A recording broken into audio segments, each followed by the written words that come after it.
eu le glissement de terrain. Je suis arrivée sur site à 9h. Nous, on a une notion de victime, un promeneur qui se baladait sur la plage. Il y a eu des éboulements, donc c'est possible. Il faut que vous rentrez en contact avec le PC sécurité de la mairie, c'est eux qui l'ont reçu. Bon, mais mesdames et messieurs, bonjour. Un petit point presse pour un problème qu'on rencontre depuis ce matin, puisqu'il s'agit d'un éboulement de falaise. Ce jour-là, on fait pour de faux ce qui risque d'arriver demain pour de vrai. Ceci est un exercice. L'exercice falaise, c'est le premier qu'on fait, mais on se doute qu'aujourd'hui, compte tenu de la configuration de notre trait de côte, malheureusement, un jour, on aura probablement une intervention de cette nature à envisager. Bidart fait partie des 126 communes de France les plus exposées au risque d'érosion côtière. Et pour ses 7000 habitants, certains aspects de la vie quotidienne sont déjà impactés. Ceci n'est plus un exercice. Les voitures ne peuvent plus aller, comme c'était historiquement le cas partout sur le littoral, quasiment se garer dans le sable, on les fait reculer. Pourquoi? Entre autres parce que les falaises ne peuvent plus supporter le poids de ces véhicules qui viennent l'alourdir, alors que les falaises sont gorgées d'eau et qu'elles menacent de tomber. Ce gros trou que vous voyez là s'est formé pendant le premier confinement. On a entendu un grand bruit, je ne sais pas combien de tonnes de terre qui sont tombées à la mer. Jusque-là, c'était des petites érosions qu'on ne pouvait pas jauger vraiment, mais celle-là, oui. Ma mère ne veut absolument pas partir de là et donc aujourd'hui je ne sais pas si cette maison a encore une valeur foncière, je ne suis pas sûre, même si elle est agréable, mais de toute façon maman ne veut pas quitter cet endroit, donc comme elle dit à tout le monde, je mourrai avant que ma maison ne meure, voilà.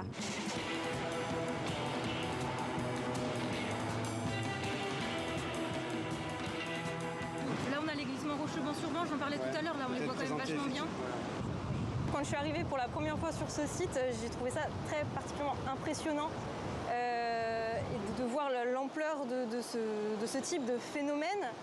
La côte basque, c'est 35 km de littoral qui recule jusqu'à 1 mètre par an en fonction des secteurs. Un phénomène naturel et prévisible que viennent accélérer les changements climatiques.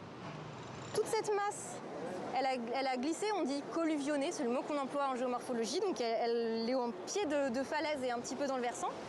Et au fur et à mesure, la mer, elle vient saper dans le pied pour emmener les matériaux petit à petit.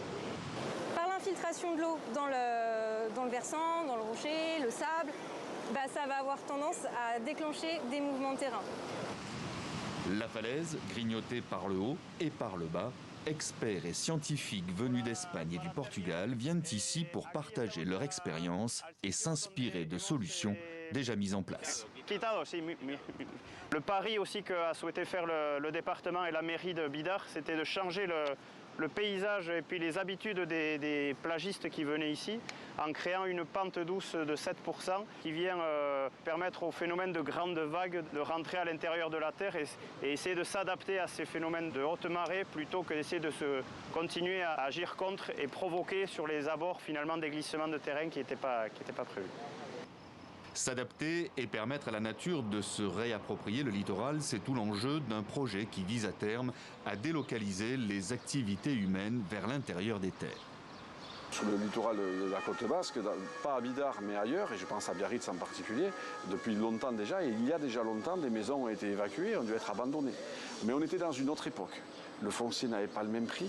Et aujourd'hui, on s'aperçoit que malgré le phénomène, malgré les terrains qui tombent, malgré la falaise qui se désagrège, l'environnement spéculatif autour de l'immobilier sur le bord de mer continue sa progression inouïe, effrénée, incroyable. Et pourtant, si rien n'est fait, dans 20 ans, ce sont 529 habitations et 40 commerces qui seront directement menacés sur l'ensemble de la côte basque.